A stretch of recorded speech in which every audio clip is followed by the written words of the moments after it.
Na década de 1930, os alemães abandonaram a democracia e adotaram o fascismo.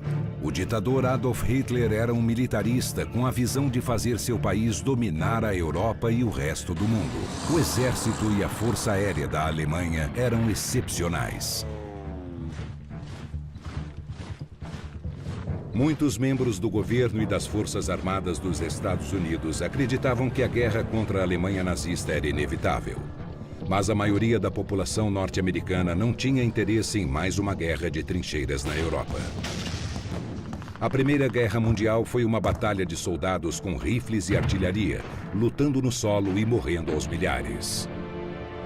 A Primeira Guerra transformou grandes áreas da França em zonas de massacre, com as batalhas de trincheiras. E o resultado desse conflito no solo, com os soldados escalando as trincheiras, correndo pela superfície e atravessando arames farpados e sendo abatidos, foi catastrófico.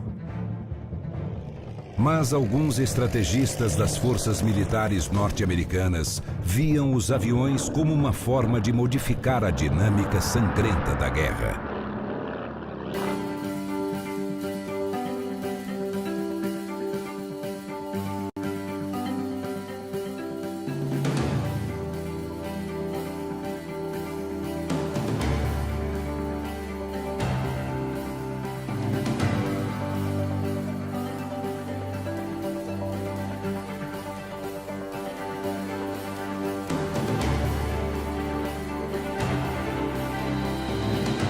Projeto Aeroespacial. Episódio 2, Aviões Milagrosos. As guerras sempre foram disputadas em terra e mar. Mas na década de 1930 estava claro que os aviões mudariam as batalhas para sempre.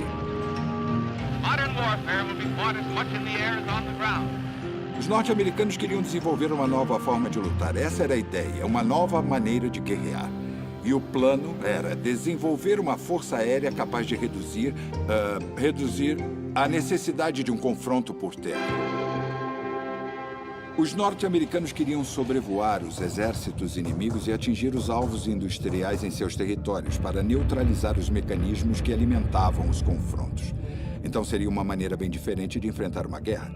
Mas esse plano só existia em teoria. Eles precisavam de um instrumento capaz de fazer isso. A Boeing estava projetando o avião ideal para essa finalidade, o B-17.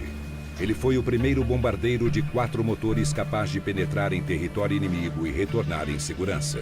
O B-17 parecia um milagre para a Força Aérea dos Estados Unidos. Ele era mais rápido, mais robusto e possuía um poder de fogo maior do que qualquer outra arma da Força Aérea. O bombardeiro era repleto de metralhadoras e era tão veloz quanto os caças da época. E, além disso, era um instrumento ideal para lançar uma grande quantidade de bombas.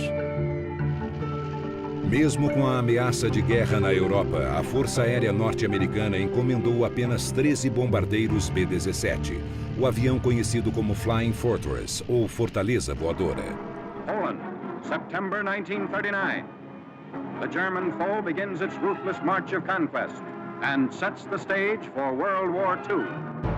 A Alemanha estabeleceu uma força militar poderosa com tropas, tanques e artilharia. E, em segredo, eles criaram a Luftwaffe, a primeira força aérea moderna do mundo, com algumas das aeronaves mais avançadas construídas na época. De repente, os comandantes da Aeronáutica de Londres e Washington começaram a se perguntar: oh, meu Deus, nós estamos prontos para uma guerra? Então, o primeiro choque no sistema foi um choque defensivo. Podemos nos preparar?